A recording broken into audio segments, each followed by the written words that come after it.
And let's get you all the latest updates coming in from the AIADMK.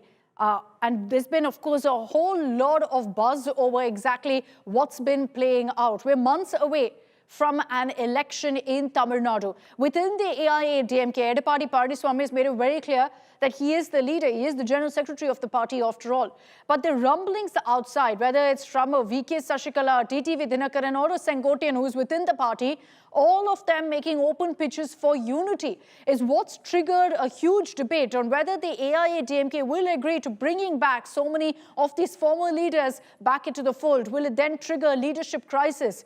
The BJP has been speaking out, the Tamil Nadu BJP at least, has been speaking out for everyone to come together.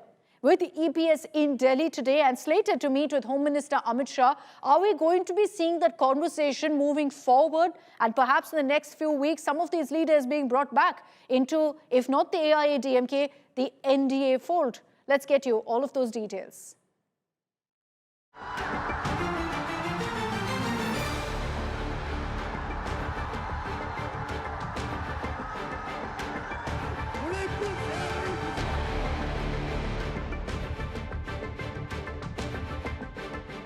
Tamil Nadu gears up for assembly elections next year. Alliances are taking shape, equations shifting. The AIADMK, the principal challenger to the DMK, has hit turbulence. Party chief EPS shut doors on expelled leaders, spurning any bid for unification.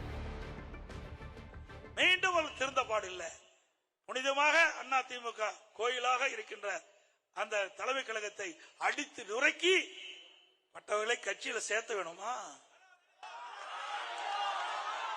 அது தொண்டனுடைய சொத்து. தலைமை கழகம் தொண்டனுடைய சொத்து. நீங்க போய் அடிச்சு நுறுக்குனா அவரெல்லாம் கட்சியில சேர்த்துக்கணும். இன்னொருவர் நம்முடைய அனைத்து இந்திய அண்ணா திராவிட முன்னேற்ற கழக ஆட்சி கவிழ்ப்பதற்கு 18 பேரை கடத்திட்டு போனீங்க எம்எல்ஏ. அவர்களையும் கட்சியில சேர்த்து. But the rebels are not ready to relent. Former AIADMK leader TTV Dinakaran, in a moment of anguish, called EPS a liar. எங்க கட்சியில என்ன சரி பண்ணணும் நீங்க அட்வைஸ் சொல்லுங்க, நான் கேட்டுக்கிறேன். பழனிசாமியோட போகணுங்கிறீங்களா நீங்க அட்வைஸ்? அதுக்கு நாங்க தூக்குமாடி கூட தொங்கிடுவோம். The chorus for unity is growing louder among the AIADMK outcasts. Vijay Sashikala broke her silence on India Today. The former aide of Jayalalitha says she's on the right path, hinting at a possible comeback. AIADMK தலைவர்கள் கட்சி பிரச்சனைக்காக அமித் ஷா போய் பார்க்கறதை நீங்க எப்படி பாக்குறீங்க? என்ன பொறுத்த வரைக்கும் என்னோட வேலை நான் சரியா செஞ்சுட்டு போயிருக்கேன். அதை நான் செஞ்சு காட்டுவேன். Another expelled leader, former Chief Minister Paneerselvam, appears to be seeking a way back. ஆக தொண்டருடைய உணர்வுகளையும் தமிழக மக்களுடைய உணர்வுகளையும் மதித்து நடந்து பிரிந்து கிடக்கின்ற அனைத்து இந்திய அன்னார் முன்னேற்ற கழகத்துடைய சக்திகள் ஒன்றிணைய வேண்டும் என்று பேரறிஞர் அன்னாருடைய பிறந்த நாளில் சபதம் ஏற்போம் சமதம் வெற்றி பெறும் என்பதை சொல்லி விடைபெறுகிறேன். நன்றி, வணக்கம். Senior party leader Sengotian, who was sacked from party posts, has defended his call for unity. வெளியே சென்றவர்களுக்கு சென்றவள் வேண்டுகோளை அதுதான் வைக்கிறார். நான் ஒன்றே உங்களிடத்தில் சொல்ல விரும்புகிறேன். அவர் வைக்கின்ற வேண்டுகோள் எந்த கண்டிஷனும் இல்லை. எங்களை ஏற்றுக்கொள்ளுங்கள், உங்களோடு இணைந்து பணியாற்றுகிறேன். நாட்டு மக்கள் நலன் கருதி, தொண்டர் நலன் கருதி நாங்கள் எந்த தியாகத்தையும் செய்ய தயாராக இருக்கிறோம் என்று. The leaders hoping for a comeback are up against E. Palaniswamy, the former chief minister who now calls the shots in AIADMK. So, with the countdown to 2026 having begun, what's next? Can AIADMK rise above ego and history? Can it march as one or fall divided? Bureau Report, India Today.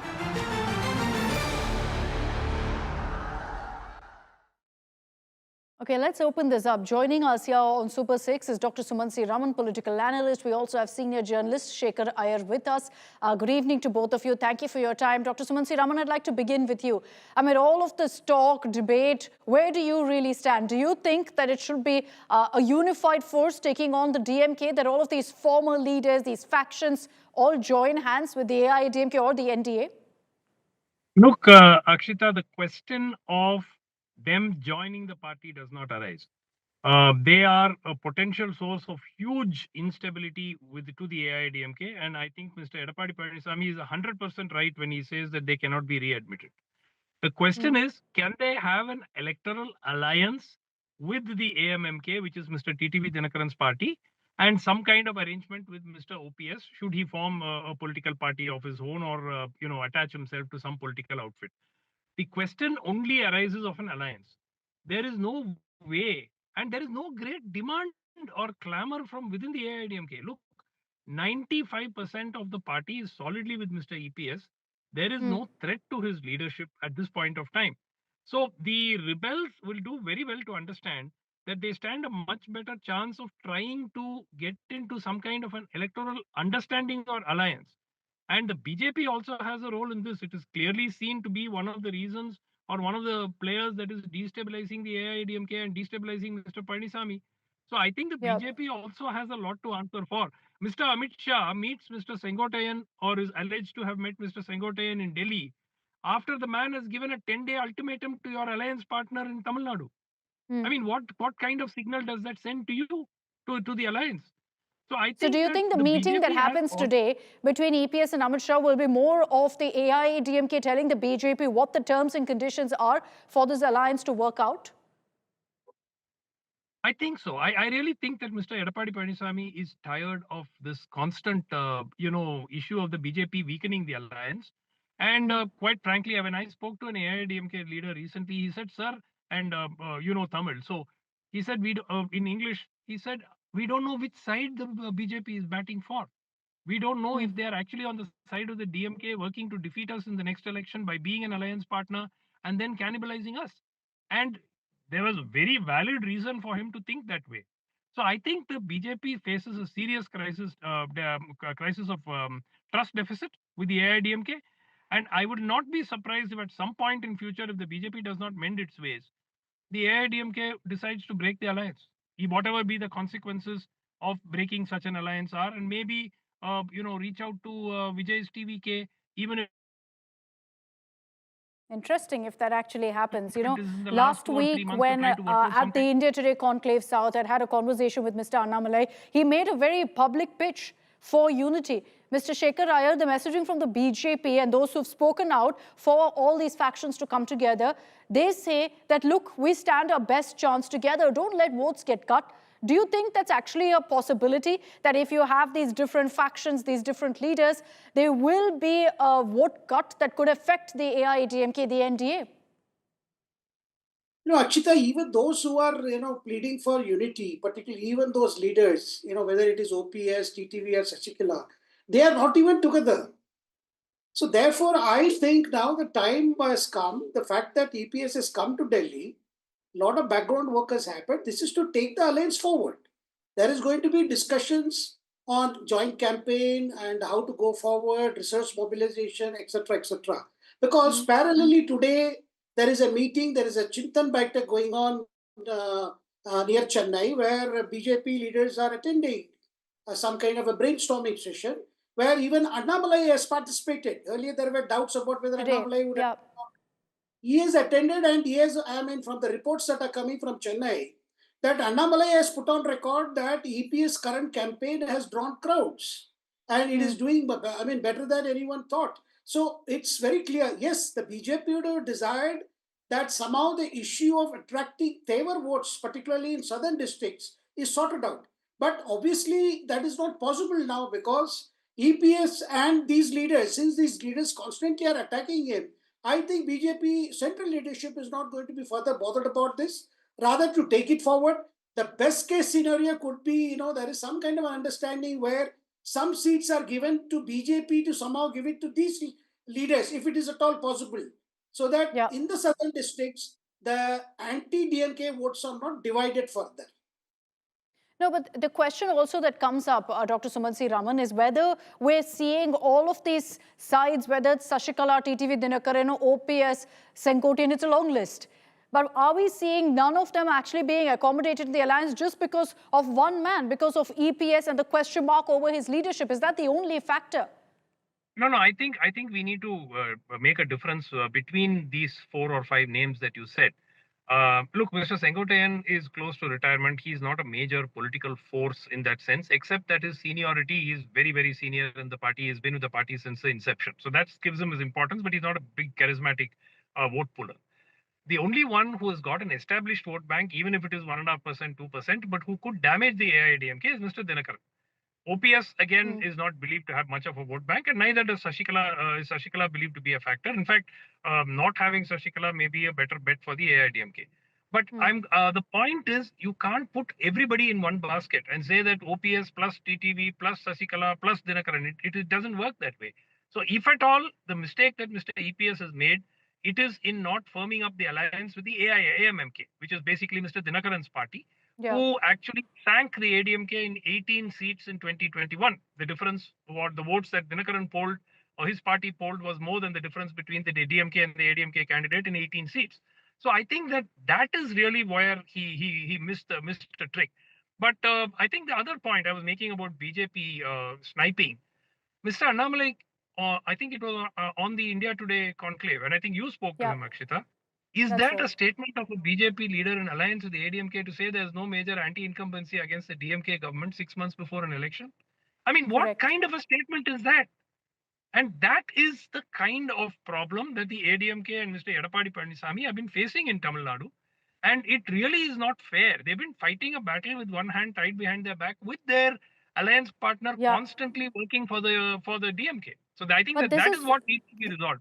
You know, the highlight and what comes across here is clearly the market differences between the AIADMK and the BJP, which everyone suspected the moment they announced the alliance, that there were differences, and that's coming to the fore. Now, when EPS and Amit Shah meet, is that something that will be discussed? Will the differences be bridged, or will there be a lot more developments that take place in the run-up to the election in Tamil Nadu? Dr. Sumansi Raman, Shekhar Iyer, thank you very much for your time and for joining us here on India Today. Very interesting developments taking place, and as always in Tamil Nadu, so many factions, so many leaders speaking up. It'll be interesting to see in the next few weeks how alliances actually firm up. But let's talk about the other big player this election, TVK chief Vijay. Now, you've got in this multi-cornered battle, because it's no longer just DMK versus AIADMK. Vijay is proving to be a threat. At this point, he's now taken aim at Home Minister Amit Shah, accusing the BJP of relentlessly trying to impose Hindi, saying it's a violation of federal principles. In a long statement that he's put out on social media, Vijay has declared, and I'm reading from his quotes here, he says, Hindi is not the key to governance. Hindi imposition goes against federalism. Sounds exactly like what the DMK says, but it's very clear that this is exactly how Vijay is posturing himself, that he is someone who believes in the Dravidian ideology, is against the central government, Hindi imposition and all of that, but also wants to take on the DMK. But listen into also what Tamil Nadu Deputy Chief Minister Udayanidhi Stalin had to say about Vijay constantly targeting the DMK government, constantly targeting his father. இது பொறுக்காம சில பேர் பல விமர்சனங்கள் செஞ்சிட்டு இருக்காங்க. சமீபத்தில் தொலைக்காட்சியில் நீங்கள் பார்த்துருப்பீங்க, ஒவ்வொருத்தர் ஒரு கலர் பஸ் எடுத்துக்கிட்டு போயிட்டு இருக்கிறாங்க. ஒருத்தர் பச்சை கலர் பஸ்ஸு, ஒருத்தர் மஞ்சள் கலர் பஸ்ஸு. ஆனால் நான் சொல்கிறேன், கடைசியாக எல்லாத்தையும் ஓவர்டேக் பண்ணி ஜெயிக்க போகுது பிங்க் பஸ்ஸு தான். மகளிர் நீங்கள் யூஸ் பண்ண போகிற முதலமைச்சருடைய அந்த பஸ்ஸு தான். மற்ற எல்லா பஸ்ஸையும் ஓரம் கட்டிட்டு அதுதான் ஜெயிக்க போகுது.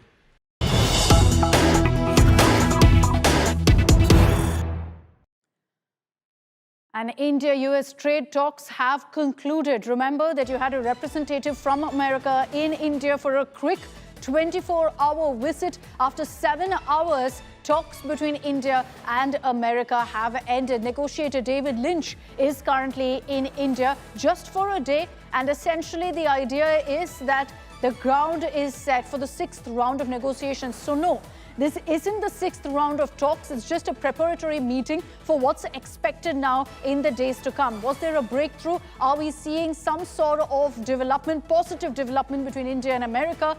We'll hopefully know in the hours to come. But after 6 hours, talks between India and America have come to an end. Now, what this will do is it will set the stage for the next round of negotiations between India and America. David Lynch, who is the US chief negotiator for this trade deal, is in India. But brief visit, just about 24 hours. We'll track the big takeaways very, very closely.